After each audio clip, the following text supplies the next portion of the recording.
You old hag with no money. You're in the way. We'll take all the inheritance. Get out now. Right after Dad's funeral, my brother's wife kicked Mom out. I couldn't believe what my sister-in-law had said. This was just too cruel. I was furious and about to lash out at my brother and his wife. But Mom stopped me and whispered in my ear, "That girl, she's done for." I looked at Mom, confused, not understanding what she meant. My name is Bonnie. I'm just an ordinary office worker at a small to medium-sized company. My family's home is a famous upscale restaurant in our hometown. When people find out, they're always surprised. They can't imagine someone as plain and unnoticeable as me being associated with fine dining. In reality, I have little to do with that restaurant now. My brother, Raleigh, who followed in Dad's footsteps as a chef, and his wife, Aleda, help run the place. It's clear that my brother and his wife, who live with our parents, will take over the restaurant, and there's no role for me. Dad was a chef and entrepreneur who made the restaurant famous in just one generation. In a word, he was a go-getter. He was tough at work, so I think it was hard on Mom and my brother and his wife who worked with him. But away from work, Dad was a loving family man who made people laugh with his jokes. I loved Dad for that. Then one day, I got a call from Mom at work. "Your father has collapsed. Come to the hospital right away." I could tell from Mom's voice that Dad's situation was serious. I rushed to the hospital. When I arrived, Mom and the doctor were talking, looking very serious. "Mom, is Dad okay?" After the doctor left, I asked Mom, not knowing what was going on. Mom was looking worriedly at Dad, lying in bed and stroking his hand. His hands were thick and hard, like a craftsman's. I loved Dad's hands. "He's not in immediate danger, but it seems there will be after effects," Mom murmured, still looking at Dad. The doctor had told her that Dad would probably be paralyzed on his right side. Not being able to move his right hand would be the hardest thing for Dad. Mom and I sighed, unable to talk any further. "Is my father-in-law okay?" My sister-in-law's voice echoed in the quiet hospital room. She had brushed over after hearing from Mom. I thought she was worried, but as soon as she heard about Dad's condition and after effects, her expression changed, and she began to smirk. "Well, he can't cook anymore, so the restaurant is ours now." I couldn't believe what I was hearing. The sister-in-law I knew was quiet, never going against Mom, Dad, or my brother, always smiling, always considerate. But the person in front of me now was like a stranger. I couldn't keep up with her sudden change. "I definitely won't help my father-in-law's care. You'll have to manage on your own, mother-in-law." Ignoring my shock, she said that and left the room. The whole incident felt like a dream. That's her true nature. She's been hiding it. I noticed, but she's really wicked, Mom said, sighing. I was worried about Dad's condition, but my sister-in-law's behavior was so shocking that I went home that day in confusion. 2 weeks later, Dad was discharged and returned home. Dad's body was now so frail that he couldn't even manage to go to the bathroom or eat on his own. Proud as he was, Dad would sometimes throw tantrums and throw things. Worried about Dad and Mom, who was taking care of him, I went back to my parents' house to help with caregiving whenever I had time. "You're coming back too often. It's annoying." My sister-in-law would make snide remarks every time she saw me. But that wasn't something I could worry about. Mom looked more worn out every time I saw her. She was taking care of Dad's toileting, meals, and baths all by herself all day long, probably without any time to rest. Though they sometimes hired a helper, Mom's burden was still significant. And my brother and sister-in-law, who lived with them, not only refused to help with Dad's care, but also didn't even prepare Mom's meals. Mom, you must be having a hard time alone. Should I quit my job and come back here? Not just to help occasionally, but to take care of Dad together. Since my brother and his wife were clearly unreliable, I had no choice but to help Mom. I seriously considered joining in Dad's caregiving. But even when I suggested it, Mom shook her head. There's a helper, and I'm fine on my own. You don't have to worry about me, Mom answered with a smile, perhaps not wanting to worry me. But she looked like she was pushing herself too hard. I was driven by anxiety that Mom might collapse too. And then, the situation took a turn for the worse. Dad, who had become quite disheartened, began to show symptoms of dementia. Who are you? Being told that by my own father was quite painful. He used to act so high and mighty, and now he doesn't even recognize his own daughter. How pathetic. My sister-in-law, who happened to peek into the room, sneered at me. Forgotten by Dad.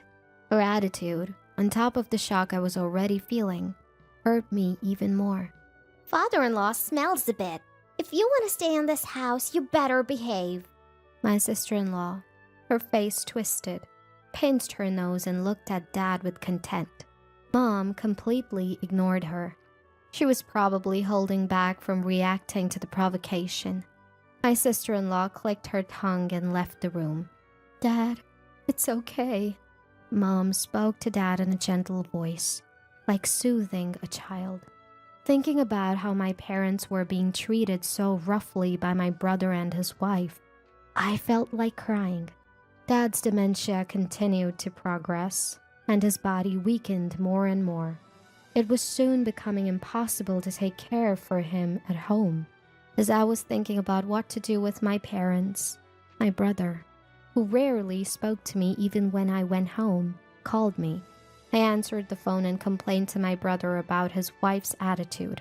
But he brushed off my words and started talking about himself, saying, "That's not important," and asked me to help out at the restaurant on weekends. I thought it was very selfish of him, so I told him I would consult with Mom and get back to him, then hung up. I immediately called Mom and told her about the conversation with my brother. Then Mom told me the reason my brother had asked for my help. The long-time employees and chefs are quitting one after another. Almost no one is left. They all say they can't keep up with Alita's way of doing things. I haven't been to the restaurant in a while, so I don't know the details. Mom was no longer involved in the restaurant's operations. But even while caring for Dad, she was concerned about the restaurant. It was a place they had worked hard to build together. There must be a strong attachment, and it's only natural to be concerned. She must also be worried about the employees with whom they had shared joys and sorrows. From Mom's voice, I could sense her disappointment that things had come to this. I'll go help out at the restaurant this weekend. I'll see for myself what's going on. So, don't worry. After discussing it with my mom, we decided that Dad would go to daycare while I couldn't help with caregiving. That weekend, I changed into an employee uniform in the locker room of my family's restaurant. How many years had it been since I last wore this uniform? It felt nostalgic, but looking around, I didn't recognize any faces. Young people who Dad would never have hired if he were still active, like those with piercings and conspicuous tattoos, were struggling in their unfamiliar uniforms as they carried food. The interior of the restaurant, which I hadn't visited in a long time, had changed significantly from my memory. I walked around the restaurant to regain my senses. Then, from a large space created by connecting several tables, I heard lively voices. Looking over, I saw my sister-in-law. She wasn't working, but was having a banquet with about 30 women of her age. My sister-in-law was sitting in the center of the table, happily guzzling wine. Ladies of my class, all our dishes are high-end and delicious. Today's my treat, so enjoy yourselves to the fullest. truffles, foie gras, eat as much as you want. My sister-in-law, who seemed quite drunk, used an empty wine bottle as a microphone and said something outrageous. Tears erupted from those present. Aleda, are you serious? Doing that will cause a huge deficit for the restaurant. I hurried over to my sister-in-law to stop her. She suddenly changed her cheerful face and glared at me. Shut up! A sister-in-law who can't even get married should keep quiet. This is my restaurant, so I can do whatever I want. With that, she made a gesture to shoo me away. This is my parents' restaurant. I swallowed those words and left the table. The situation in the restaurant was dire. The kitchen was overwhelmed by the unreserved all-you-can-eat orders from the group led by my sister-in-law, and they couldn't handle the other customers' orders. Regular customers from Dad's time were so angry that they left, saying, "How long are you going to make us wait?"